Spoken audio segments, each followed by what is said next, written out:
parole est à notre ami le président de l'association La Courtine 1917, représentant des éditions La Courtine 1917, qui va venir nous parler de deux ouvrages. Même trois.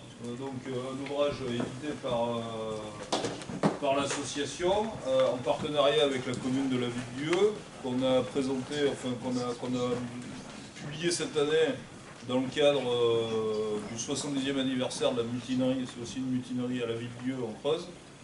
Le cahier, j'arrive pas à le dire, le cahier de la Courtine 1917 est un ouvrage qui a été publié par un romancier, historien, sur un roman sur l'histoire de Oui, alors, en quelques minutes, sur ces trois toutes dernières publications des éditions de la Courtine 1917, pour ceux qui dans la salle ne connaîtraient pas l'association de la Courtine 1917, là encore très brièvement, je rappellerai que c'est une association qui s'est constituée en Creuse en 2014, c'est-à-dire il y a 12 ans, pour faire vivre la mémoire de ces soldats russes qui étaient venus en 1916 aider les soldats français sur le front, principalement en Champagne. Et pour faire vivre la mémoire de ces soldats, et tout particulièrement la mutinerie de la Courtine qui a eu lieu en 1917, à l'été 1917, de juin à septembre. En deux mots, ces soldats qui avaient combattu pendant un an, c'est-à-dire de juillet 1916 jusqu'au mois d'avril 1917, ont participé à l'offensive Nivelle du 16 avril 1917 au chemin des Dames. Ils avaient fait deux brigades d'à peu près 20 000 hommes. Ils ont perdu, entre tués, blessés et disparus, 25% de leur effectif. Je rappelle que l'offensive Nivelle, ce désastre, on ne peut pas l'appeler autrement qu'une barbarie également, a provoqué la mort de 270 000 hommes, morts, pareil, blessés ou disparus. Et donc à la suite de cette déplorable hécatombe, alors que dans leur pays, en Russie, venait d'éclater une révolution, où l'on parlait de distribution de la terre, où on parlait de liberté, eux, ils ont dit on en a assez de servir de chair à canon, on sait qu'on a été échangé contre des armes, contre des munitions, nous voulons rentrer dans nos familles, nous voulons rentrer en Russie, et ils ont décidé de ne plus participer à la guerre, de mettre la crosse en l'air, et des moments les plus formidables, c'est le 1er mai 1917, ils se rassemblent, donc près de 20 000 soldats, ils font une immense fête avec des défilés, ils convoquent les officiers, ils les jugent pour toutes les ignominies qu'ils ont pu connaître à l'égard des gens de la troupe, et ils continuent à exiger avec force leur retour en Russie. Donc voilà, pour éviter qu'ils contaminent tout le front, qui était déjà en mutinerie pour l'armée française, on décide de déplacer ces soldats russes en Creuse, et les premiers arrivent donc le 26 juin 1917 au camp militaire de la Courtine, qu'on a vidé pour les y parquer. Ils vont y passer 3 mois en mutinerie complète, ils vont chasser les officiers, ils vont s'auto-organiser. Ils avaient un soviet, c'est en cela que cette mutinerie est quand même extrêmement importante. C'est la plus grande mutinerie dans l'histoire contemporaine, et c'est la seule qui ait produit des éléments d'organisation des soldats qui se sont appelés les soviets, les comités. Il faut dire qu'ils avaient reçu la possibilité de créer de tels comités par une décision donc, qui émanait du soviet de Pétrograd et de la révolution de février 17. Et donc les états-majors français et russes qui vont en avoir assez d'avoir depuis 3 mois ces hommes avec leurs armes et leurs chevaux vont leur lancer des ultimatums que les soldats vont refuser. Et le 16, 17 et 18 septembre, ils vont être canonnés, donc au Cadon de 75, par 800 obus, par des soldats russes loyalistes, donc qui étaient toujours fidèles à l'état-major et aux autorités russes, et aidés en cela aussi par 5000 soldats français qui sont là en deuxième rideau, au cas où cela se passerait mal dans l'affrontement entre les Russes eux-mêmes. Bon, je ne vous passe sur toutes les conséquences après qu'il y a eu sur les victimes, sur les déportations en Algérie, ils ont quand même été 5000 dans les bagnes et dans les compagnies disciplinaires après jusqu'en 1920, c'est pas n'importe quoi. Et les principaux meneurs, au nombre de 256, ont été déportés sur l'île d'Aix, au fort Liédo, pendant également 1 an et demi dans des conditions déplorables de répression. Donc je ne vous parlerai pas de ça, mais je vous parlerai surtout de ce que cette mutinerie représente pour nous pacifistes, parce que des soldats qui étaient venus pour se battre, 1 an après, ont eu un état d'esprit complètement modifié. Ils avaient été donc au feu, ils avaient vu leurs camarades mourir à côté d'eux, et ils s'étaient rendus compte qu'effectivement on les avait, manipulés, on les avait achetés pour les échanger contre des munitions. Et je dis que c'est important qu'on comprenne cette histoire et qu'on la fasse comprendre à d'autres, parce qu'aujourd'hui, dans les guerres qui se mènent de par le monde, et il n'y a pas simplement la guerre en Ukraine et Russie, il y en a aussi dans tout un tas de régions qui ont peut-être moins d'éclat médiatique. Si les soldats décidaient de faire ce que les Russes avaient fait en 1917, c'est-à-dire nous on refuse de combattre, on rend les armes, eux ils les avaient pas rendues, mais on refuse de les utiliser, peut-être que les choses pourraient se résoudre plus facilement aujourd'hui pour aboutir à des accords de fin de guerre et à des accords de paix.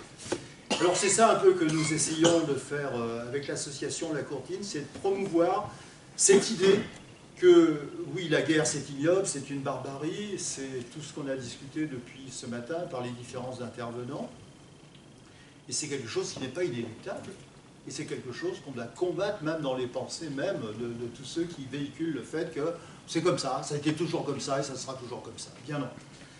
Donc je vais arrêter sur la question de la Courtine proprement dit, mais nous avons donc édité tout à fait récemment trois derniers bouquins.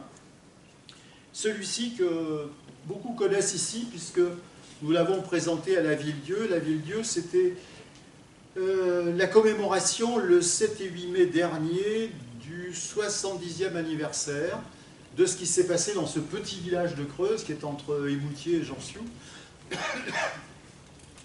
où donc en 1956, des soldats qui venaient de Limoges et qui allaient être encasernés à la Courtine avant de rejoindre Marseille et avant de participer à la guerre coloniale en Algérie, ont décidé, pour un camion sur les 4, de ne pas poursuivre leur chemin, de s'arrêter, de ne pas revenir et de ne pas accepter de repartir à la guerre. Et la population de la Ville-Dieu s'est solidarisée complètement avec ces soldats qui avaient décidé de ne plus participer à la guerre, donc à ces refusants à la guerre. Et le maire en premier lieu, René Romanet, ainsi que le directeur d'école de Faux-la-Montagne à côté, ainsi que André Meunier, qui était quelqu'un de très connu, qui avait fait les maquis de Georges Guingouin en particulier, ont été très très actifs dans ce refus de la population et dans cette solidarité de la population, tant et si bien que la gendarmerie et l'armée française sont venus pour faire que cette solidarité n'existe plus, que tout rentre dans l'ordre et que, en particulier, les 3 hommes que je viens de nommer passent en procès et finalement ils furent condamnés. René Romanet, donc le maire, fut révoqué. Le directeur d'école fut révoqué aussi et ils ont été condamnés à des peines de prison avec sursis. Bon, je passe aussi sur ce détail, mais c'est un élément extrêmement important. Ces soldats, quand ils se sont arrêtés en 1956, ignoraient qu'à quelques kilomètres de là, à Jansiou, il y avait un monument aux morts qui était un peu atypique, où un petit garçon en sabot montrait le poing vers une inscription qui disait « Maudite soit la guerre ». Ils ignoraient ça, les soldats, et pourtant ils ont fait à peu près la même chose. Et ils ignoraient qu'à la Courtine, les mutins, en 1917, donc quelques 18 ans auparavant, eux aussi s'étaient révoltés. Alors ça, c'est le livre de René Romanet qu'il a écrit dans les années, je crois, 60, qui est le parcours de sa vie. Ça s'appelle « Le chemin d'un prolétaire ». Il est né en 1904, il a été rapidement un jeune prolétaire lui-même, puisqu'il a appris le métier de charpentier. Il a traîné un peu dans pas mal de régions en France, avec son père et avec d'autres collègues, disons, creusois. Et puis il a pris une part active après dans la commune, à l'administration de la commune, une part active également dans la résistance et dans les maquis du Limousin, et puis ce que je viens de vous raconter en 1956. Donc je vous invite, moi, à prendre connaissance de ce qu'un gars du pays d'ici a pu faire, et je crois que c'est très important de... Oui, Loïc, tu voulais dire? Ce que je voulais dire, c'est qu'on l'a édité récemment, oui. Parce qu'il était épuisé depuis 20 ans maintenant, oui. Et du coup on a réussi à obtenir, par contact avec à la fois la famille, mais des gens concernés par cette histoire, de pouvoir le rééditer. Donc ça c'est super, parce qu'on ne pouvait plus le lire, ce livre. Et donc grâce à cette réédition... Il y a 3 annexes dedans, dont celle du maire actuel, Thierry Letellier, le discours qu'il avait fait en 2001, quand la place du village a été inaugurée et s'appelle la place René Romanet. Donc il y a son discours qui avait été fait à ce moment-là et 2 autres annexes. Deuxième livre que je voudrais vous présenter, d'un romancier qui s'appelle Didier Huon de Kervadec. Il a écrit plusieurs bouquins pour l'instant, mais c'est surtout des bouquins sur les bateaux en particulier. Et là, c'est un bouquin qui s'appelle « À bas la guerre ». C'est le parcours et l'odyssée d'un soldat russe, d'un jeune paysan qui part et qui va être dans les brigades russes dont je viens de parler tout à l'heure et qui va suivre donc tout le parcours, débarquer à Marseille, être en formation au camp de Mailly et puis rejoindre le front et puis après devenir effectivement un soldat butin, se retrouver en Algérie et revenir. Lui, il a pu revenir en 1920, c'est un roman, mais qui sur un plan historique, tout ce qui est évoqué est... J'ai lu le script, est très fidèle à l'histoire réelle de ces soldats russes. Donc je vous le conseille parce que c'est pas courant que sur cette histoire des soldats russes en France, il y ait des romans. Il y en a quelques-uns qui ont déjà été écrits. Il y a même, on a cité, Cécile, tu parlais de Giono ce matin. Giono a écrit une nouvelle qui s'appelle Ivan Kossiakov. C'est sa rencontre quand il est au fort de la Pompelle, près du chemin des Dames, avec un Russe également, avec qui va passer une semaine dans une série de formations de télégraphistes et tout. C'est une merveilleuse nouvelle. Et d'autres aussi ont écrit sur cette histoire des soldats russes. Par exemple, Stéphane Zweig, il a écrit une nouvelle qui est merveilleuse sur un soldat qu'on retrouve dans le lac Léman et qui a cherché à fuir et à rejoindre son pays. Bon, je passe, mais c'est pas si fréquent que des auteurs, autres que des historiens, traitent de la question des soldats russes. Et enfin, la troisième publication dont je voulais vous parler, ça, c'est le cahier semestriel de l'association La Courtine 1917, ça s'appelle Les Cahiers de la Courtine 1917. Donc c'est des 48 pages avec, à chaque fois une quinzaine d'articles, souvent d'histoires, sur cette histoire-là, qui sont pas connues. Et là, je voudrais attirer l'attention sur ce numéro parce qu'il y a une dizaine de pages d'une musicologue rennaise qui enseigne, je crois toujours, à l'université de Rennes, et qui a fait un truc sur un monsieur qui s'appelle Paul Leflemme. Paul Leflemme était un compositeur français de musique classique, qui avait été en Russie, il avait été précepteur dans une famille, et puis il revient en 1914, ici en France, et puis on va chercher un tout petit peu après, en 1916, des interprètes pour les brigades russes qui arrivent. Et donc lui, il va se retrouver interprète de ces brigades dont je viens de parler tout à l'heure. Et puis on va savoir que c'est un brillant compositeur de musique et tout, et les officiers russes vont le charger de fonder une harmonie des soldats russes. Ce qu'il va commencer à faire à Mailly en 1916 et qui va poursuivre, et il va suivre tout le cheminement et les combats de ces soldats jusqu'à la Courtine, quand ils vont arriver, qu'ils vont se mutiner définitivement. Et là, le responsable du soviet, Globa, vient le voir un jour et lui dit « Maître, je voudrais que vous fassiez une véritable formation musicale avec tous les soldats. Nous en avons beaucoup qui connaissent la musique. » Et il a monté un orchestre de 80 musiciens à la Courtine qui donnait des concerts le soir et la population de la Courtine venait assister aux concerts. Bon, tout ça c'est dans l'article dont je parle. C'est assez fabuleux de voir que ces mutins qui étaient quand même je veux dire, soumis à une pression de devoir se rendre et tout, ils avaient non seulement un orchestre qui jouait pour la population, et puis ils avaient une troupe de théâtre, et puis ils allaient dans les fermes faire les foins, et puis ils ont participé aux moissons et tout. Donc il y a eu une vie sociale qui a été extrêmement importante entre ces 10 000 soldats retranchés, pas tout le temps, et puis les populations et tout. Donc voilà, c'est le type d'article que nous produisons dans ce type de cahier. Maintenant, j'en avais terminé avec la présentation de ces 3 ouvrages, mais il y a un copain qui me disait « mais tu vas pas raconter une petite histoire ?» J'ai dit « ouais, je sais pas quoi et tout. » Et puis je regardais nos amis les Danzin Brothers avec leur t-shirt ce matin. Quelle connerie la guerre! Et chacun sait que bien évidemment c'est Jacques Prévert, ce magnifique poète, ce magnifique auteur, ce magnifique militant, les révolutionnaires, qui a parlé de ça.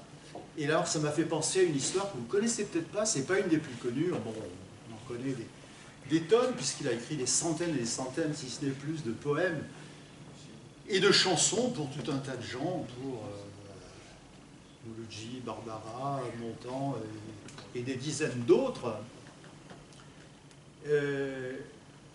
Mais ça m'a fait penser à cette nouvelle, dont je le répète, peu connue, mais qui rend un peu hommage aux journées de mai-juin 1936 et commémore aussi aujourd'hui les acquis de 1936 et ce qu'a été cette grève générale, parce que partons, avant de parler du Front populaire, partons du fait qu'il y avait un peuple et un prolétariat qui étaient en grève générale et qui occupaient les usines pour la première fois en France.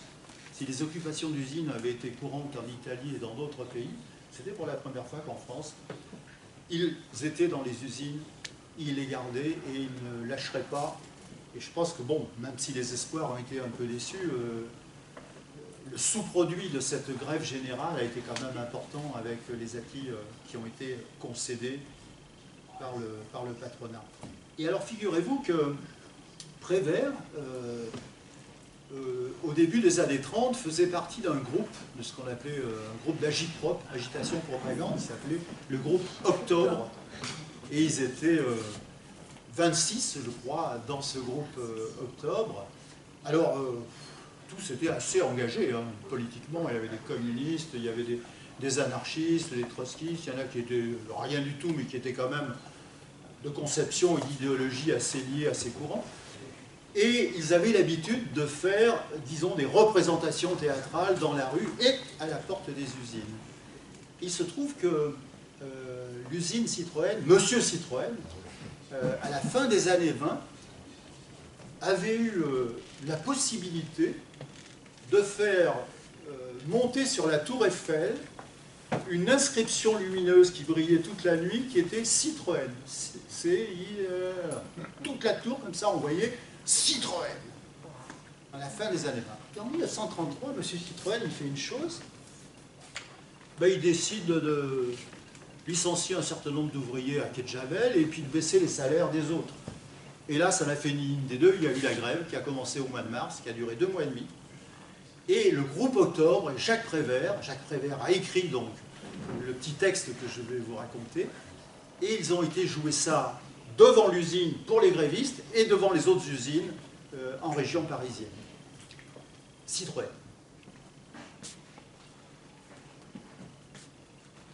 À la porte d'une maison close, c'est une petite lueur qui luit.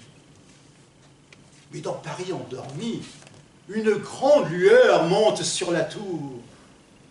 Une lueur énorme, une lumière crue. C'est la lanterne du bordel capitaliste avec le nom du taulier qui brille dans la nuit. Citroën, Citroën. C'est un drôle de petit homme avec un drôle de visage derrière son lorgnon. Un drôle de petit homme qui ne connaît qu'une seule chanson. Bénéfice net, million, million, bénéfice net, citron, citron. Une chanson avec des chiffres qui tournent en rond. 500 voitures, 600 voitures, caravane, auto-chenille, camion. Bénéfice net, citron, citron, bénéfice net, million, million. Un petit homme qui se promène à Deauville. Un petit homme qui se promène en sortant du casino à Cannes. Un petit homme qui se promène avec son petit veston clair. Beau temps aujourd'hui. Beau temps. Il se promène. Il prend l'air. Il prend l'air. Il prend l'air. Il prend l'air, il prend la vie, il prend le temps des ouvriers. Et s'il y en a un dans l'atelier qui crache ses poumons abîmés par le sable et les acides, il lui refuse une bouteille de lait. Qu'est-ce que ça peut bien lui foutre, une bouteille de lait? Il n'est pas laitier, il est Citroën. Il a son nom sur la tour. Il a des gardes-chiourmes à ses ordres. Des gardes-chiourmes gratte-papier, des gardes-chiourmes espions. Les journalistes mangent dans sa main. Le préfet de police rampe sur son paillasson. Bénéfice net, ignon, bénéfice net, citron, citron. Et si le chiffre d'affaires vient à baisser, afin toutefois que les bénéfices ne diminuent pas, il suffit simplement d'augmenter les cadences et de baisser les salaires. Baisser les salaires. Mais ceux qu'on a trop longtemps tondus en caniche, ceux-là gardent une mâchoire de loup. Une mâchoire de loup pour mordre, pour se défendre, pour attaquer, pour faire la grève. La grève, vive la grève!